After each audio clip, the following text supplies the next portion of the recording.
नमस्कार दोस्तों, crime stories channel पर मैं राजेश आपका स्वागत करता हूं। दोस्तों, आज मैं आपको अपराध की जिस वारदात के बारे में बताने जा रहा हूं, वो वारदात गोरखपुर उत्तर प्रदेश में हुई थी। तो चलिए दोस्तों, जानते हैं इस वारदात के बारे में। उत्तर प्रदेश के गोरखपुर के केंट क्षेत्र में एक ऐतिहासिक और पॉश कॉलोनी है, जिसे रामप्रसाद बिस्मिल पार्क के नाम से जाना जाता है। अमर शहीद पंडित रामप्रसाद बिस्मिल का इस कॉलोनी से गहरा संबंध था। उन्होंने यहीं छिपकर अंग्रेजों से लोहा लिया था। इस वीआईपी कॉलोनी में विभिन्न रोगों के कई डॉक्टरों के अपने निजी नर्सिंग होम हैं। इसी पॉश कॉलोनी में मनोरोगियों के पूर्वांचल के जाने माने डॉक्टर 65 साल के रामशरण दास उर्फ रामशरण श्रीवास्तव रहते हैं। उनका आवास और नर्सिंग होम दोनों ही बिस्मिल पार्क रोड पर स्थित है। रोज की तरह 16 मई 2019 की सुबह निर्धारित समय पर डॉक्टर रामशरण दास अपने क्लिनिक पर जाकर बैठे और मरीजों को देखने लगे। 4 घंटे मरीजों को देखने के बाद दोपहर करीब 2 बजे वो लंच करने घर जाने के लिए उठे ही थे कि उनके मोबाइल की घंटी बजी। उन्होंने मोबाइल के स्क्रीन पर डिस्प्ले हो रहे नंबर को ध्यान से देखा। नंबर किसी अपरिचित का था। उन्होंने कॉल रिसीव नहीं की। फोन कमीज की जेब में रखकर वो घर की ओर बढ़ गए। उन्होंने सोचा कोई परिचित होगा तो दोबारा कॉल करेगा। क्लिनिक से निकलकर जैसे ही वो घर की तरफ बढ़े, तभी दोबारा फोन की घंटी बजने लगी। डॉक्टर रामशरण दास ने कमीज की जेब से फोन निकालकर देखा तो उस पर डिस्प्ले हो रहा नंबर पहले वाला ही था।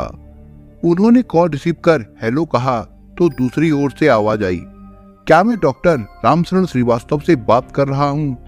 हाँ, मैं डॉक्टर रामशरण श्रीवास्तव ही बोल रहा हूँ। अपना नाम सुनकर वे चौंके।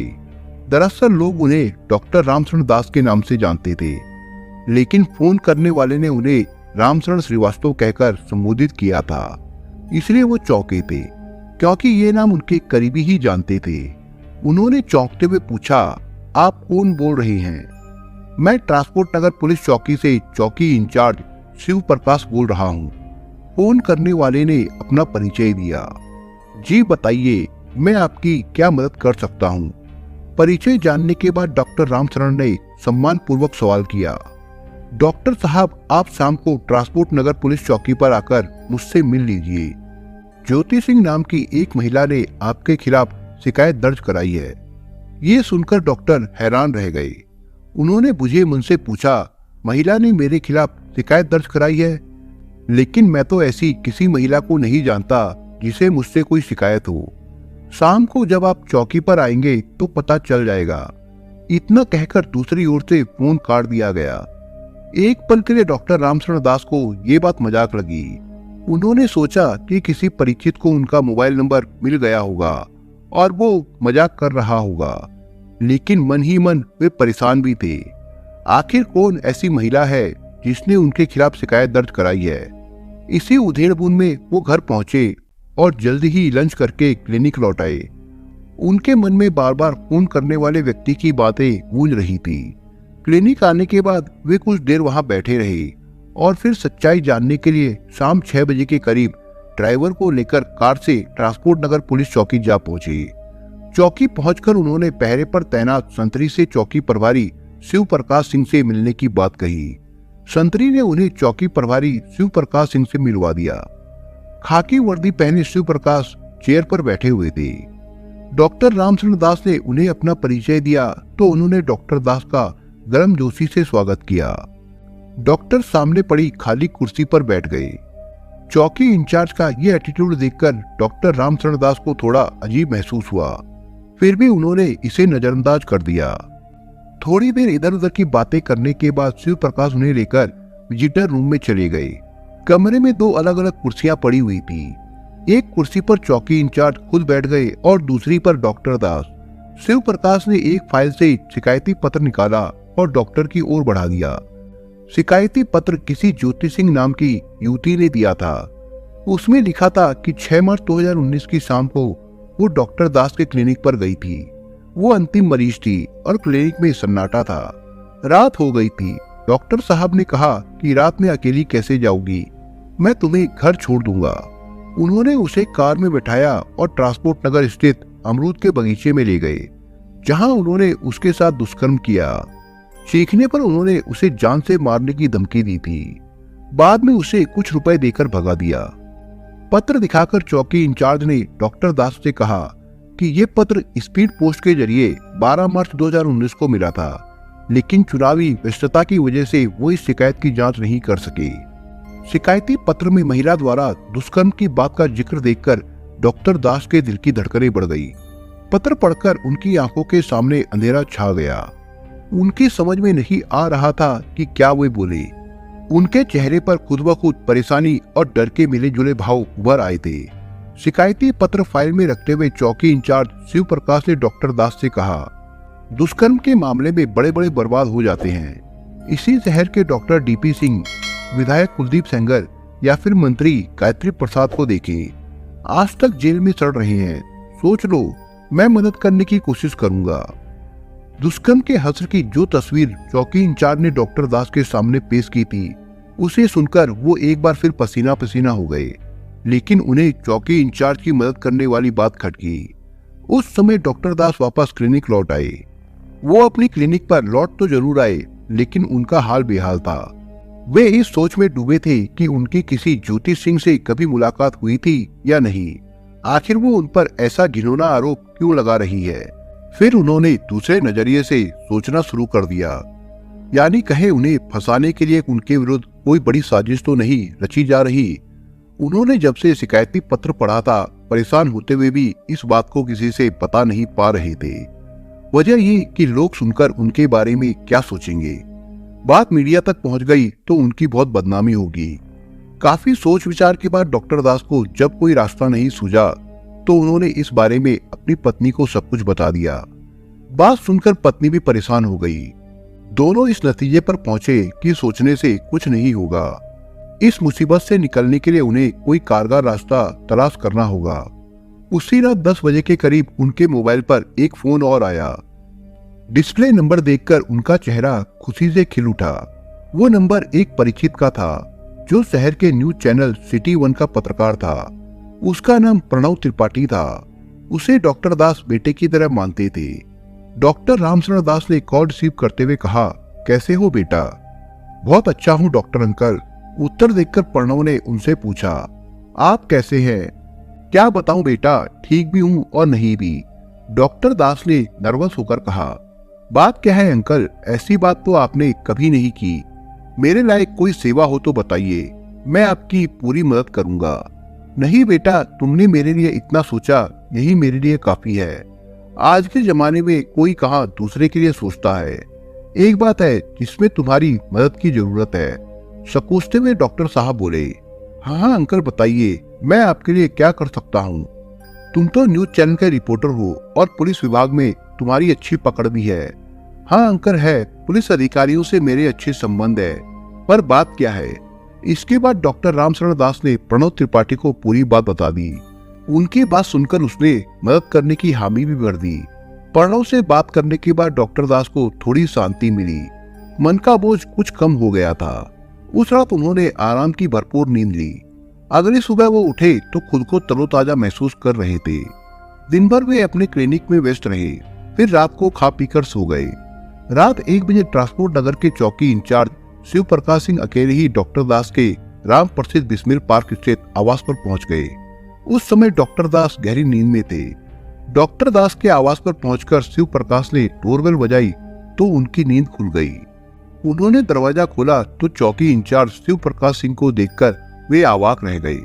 उन्होंने उसे ड्राइंग रूम में ले जाकर बैठा दिया और खुद कपड़े चेंज करके उसके पास आकर बैठे। करीब 2 घंटे तक शिव प्रकाश सिंह वहीं बैठा रहा और दुष्कर्म के शिकायत वाले लेटर को मुद्दा बनाकर उनसे पूछताछ करता रहा। बाद में उसने कहा, देखो डॉक्टर, शिकायत करने वाली लड़की ज्योति और मुझे 5-5 लाख रुपए दे दो, वरना जेल भेज दूंगा। उसके बाद क्या होगा तुम समझना। चौकी इंचार्ज शिव प्रकाश सिंह की बात और आवाज में बदतमीजी और रुआब आ गया था। उसकी धमकी सुनकर डॉक्टर दास बुरी तरह परेशान हो गए। कोई रास्ता ना देख उन्होंने शिव प्रकाश से अगले दिन दोपहर तक का समय मांग लिया। चौकी इंचार्ज के वहां से जाने के बाद डॉक्टर दास ने थोड़ी राहत की सांस ली। वो समझ गए कि ये पूरी साजिश पैसों के लिए रची गई है। इस खेल में उनका कोई परिचित भी है जो उनसे संबंधित पूरी जानकारी चौकी इंचार्ज को दे रहा है। ऐसा कौन है, ये बात उनकी समझ में नहीं आ रही थी। ये बीती 17 मई की बात है। खैर, अगले दिन 18 मई 2019 की दोपहर चौकी इंचार्ज शिव प्रकाश डॉक्टर रामशरण दास के क्लिनिक पहुंच गए। उस समय डॉक्टर दास मरीजों की जांच करने में व्यस्त थे। क्लिनिक पहुंचते ही शिव प्रकाश सिंह ने कंपाउंडर से अपने आने की सूचना उन्हें भिजवा दी। चौकी इंचार्ज के आने की सूचना मिलते ही डॉक्टर साहब परेशान हो गए। वे समझ गए कि बिना पैसे दिए उससे पीछा छूटने वाला नहीं है। उन्होंने सफेद रंग के बैग में 2000 और 500 रुपए के नोटों के बंडल बनाकर 8 लाख रुपए जमा कर लिए थे। उन्होंने कंपाउंडर से कहकर चौकी इंचार्ज शिव प्रकाश सिंह को अपने चैम्बर में बुलवा दिया। कंपाउंडर की सूचना मिलते ही शिव प्रकाश डॉक्टर दास के चैम्बर में जा पहुंचा। चैम्बर में डॉक्टर दास अकेले थे। शिव प्रकाश को देखते ही उनका खून खौल उठा, लेकिन वे अपने गुस्से को पी गए। वे उसे एक पल के लिए भी बर्दाश्त नहीं करना चाहते थे, इसलिए उन्होंने रुपयों से भरा बैग उसे दे दिया। रुपए मिलते ही चौकी इंचार्ज के चेहरे पर एक अजीब सी चमक आ गई। जैसे ही रुपए से भरा बैग लेकर चौकी इंचार्ज क्लिनिक से जाने लगा, वैसे ही डॉक्टर दास ने चौकी इंचार्ज के सामने उस महिला से मिलने की अपनी इच्छा जाहिर की जिसने उन पर दुष्कर्म का आरोप लगाया था। रामशरण दास की बात सुनकर चौकी इंचार्ज कुछ नहीं बोला और वहां से रुपयों से भरा बैग लेकर चला गया। शिव प्रकाश सिंह के क्लिनिक से जाने के बाद रामचरण दास पत्नी को साथ लेकर सीधे इंडियन मेडिकल एसोसिएशन के अध्यक्ष डॉक्टर एसपी गुप्ता के घर जा पहुंचे और अपने साथ हुई शर्मनाक घटना के बारे में उन्हें विस्तार से बताकर उनसे मदद की मांग की। बात काफी गंभीर थी। आईएमए के अध्यक्ष डॉक्टर एसपी गुप्ता ने सचिव राजेश गुप्ता को तुरंत अपने आवास पर बुलाया। साथ ही संगठन के सभी पदाधिकारियों को भी बुलवा दिया। आईएमए के पदाधिकारी डॉक्टर दास को लेकर एसएसपी के ऑफिस गए। चूंकि उस दिन चुनाव था, इसलिए डॉक्टर सुनील गुप्ता की एसएसपी से मुलाकात नहीं हो पाई। डॉक्टर दास को लेकर सभी पदाधिकारी शिकायत करने मुख्यमंत्री योगी आदित्यनाथ के पीआरओ द्वारिका तिवारी से मिलने गोरखनाथ मंदिर जा पहुंचे। इन लोगों ने पीआरओ द्वारिका प्रसाद से मुलाकात करके उन्हें लिखित शिकायत दे दी। पीआरओ तिवारी ने उसी समय ये बात मुख्यमंत्री योगी आदित्यनाथ को बता दी। डॉक्टर दास के साथ हुई ठगी से मुख्यमंत्री बुरी तरह आहत हुए। उन्होंने उसी समय हॉटलाइन पर गोरखपुर के पुलिस महानिरीक्षक जय नारायण सिंह से बात की और इस घटना की पूरी जानकारी दी। साथ ही घटना की जांच करके 2 दिनों के अंदर रिपोर्ट देने का आदेश दिया। मुख्यमंत्री की फटकार से आईजी आहत हुए। चूंकि एक तो मामला उनके ही विभाग से जुड़ा हुआ था, दूसरे ठगी का आरोप विभाग के एक एसआई पर लगाया जा रहा था। इसलिए उन्होंने इस मामले की जांच एएसपी रोहन प्रमोद बोत्रे को सौंप दी। उन्होंने बोत्रे को 24 घंटे में रिपोर्ट सौंपने का आदेश दिया। ये बात 19 मई 2019 की है। एएसपी रोहन ने जांच शुरू की तो मामला सच पाया गया। डॉक्टर रामशरण दास के यहाँ लगे सीसीटीवी कैमरों के रिकॉर्ड में एसआई शिव प्रकाश सिंह के वहां आने और जाने के फुटेज मौजूद थे। उन्होंने ज्योति सिंह द्वारा दिए गए आवेदन की जांच की तो काफी बड़ा झोल सामने आया, जिसे जानकर एएसपी बोत्रे के पैरों तले से जमीन खिसक गई। जिस ज्योति सिंह नाम की युवती द्वारा डॉक्टर रामशरण दास पर अमरूद के बगीचे में ले जाकर जबरन दुष्कर्म करने और जान से मारने की धमकी देने का आरोप लगाया गया था, दरअसल वो एसआई शिव प्रकाश सिंह के दिमाग की महज एक कोरी कल्पना थी। हकीकत में ज्योति सिंह नाम की कोई युवती थी ही नहीं। ठगी करके पैसा कमाने के लिए शिव प्रकाश सिंह ने इस चरित्र को जोड़कर एक झूठी कहानी बनाई थी। वो इस खेल में अकेला नहीं था, उसके साथ एक और बड़ा खिलाड़ी शामिल था। वो कोई और नहीं बल्कि डॉक्टर रामशरण दास का बेहद करीबी और न्यूज चैनल सिटी 1 का तथाकथित रिपोर्टर प्रणव त्रिपाठी था। डॉक्टर दास को जब इस हकीकत का पता लगा तो उन्हें अपने कानों पर यकीन नहीं हुआ। इस मामले की कहानी प्रणव त्रिपाठी के शैतानी दिमाग की उपज और एसआई शिव प्रकाश सिंह की खाकी वर्दी के मेलजोल से लिखी गई थी। एएसपी बोत्रे की जांच में पूरी हकीकत सामने आ गई। एएसपी रोहन ने डॉक्टर रामशरण दास के साथ हुई ठगी का पर्दाफाश 24 घंटे में कर दिया। राजघाट पुलिस ने एसआई शिव प्रकाश सिंह और तथाकथित पत्रकार प्रणव त्रिपाठी के खिलाफ धारा 388, 689, 120B, 506, 419, 420, 468 और 471 के तहत केस दर्ज करके दोनों को गिरफ्तार कर लिया। उन्हें अदालत के सामने पेश किया गया। अदालत ने कागजी कार्रवाई करके दोनों आरोपियों को जेल भेजने का आदेश दिया। खाकी वर्दी के गुरूर में चूर और मीडिया के ग्लैमर की सान में डूबे दोनों आरोपियों ने सपने में भी नहीं सोचा होगा कि एक दिन ऐसा भी आएगा जब वे खुद कहानी बनकर रह जाएंगे। एएसपी रोहन की पूछताछ में दोनों आरोपियों ने अपना जुर्म कबूलते हुए जो कहानी बताई वो कुछ इस तरह से थी। 30 साल का शिव प्रकाश सिंह मूल रूप से वाराणसी के सारनाथ का रहने वाला था। उसके पिता वाराणसी में पुलिस विभाग में तैनात थे। वे ईमानदार इंसान थे। कुछ साल पहले ही उनका आकस्मिक निधन हो गया था। शिव प्रकाश सिंह उनका बड़ा बेटा था। आश्रित कोटे में पिता की जगह पर शिव प्रकाश सिंह की नियुक्ति हो गई। नियुक्ति के पश्चात सन 2011 में उसकी ट्रेनिंग हुई और फिर गोरखपुर में तैनाती मिल गई। शिव प्रकाश सिंह अपने पिता के विपरीत था। उसकी नजर में पुलिस विभाग महज रुपए उगाने की फैक्ट्री मात्र था। वाराणसी से ट्रेनिंग लेकर जब उसने गोरखपुर ज्वाइन किया तो उसकी पहली तैनाती राजघाट थाने की ट्रांसपोर्ट नगर चौकी पर हुई। इस चौकी पर तैनाती के लिए एसआई रैंक के अफसर मोटी रकम घूस देने के लिए तैयार रहते थे। जब से शिव प्रकाश की तैनाती हुई थी तब से उसने ट्रक चालकों और व्यापारियों से वसूली करना शुरू कर दिया था, लेकिन वो इस छोटी मोटी ऊपरी कमाई से खुश नहीं था।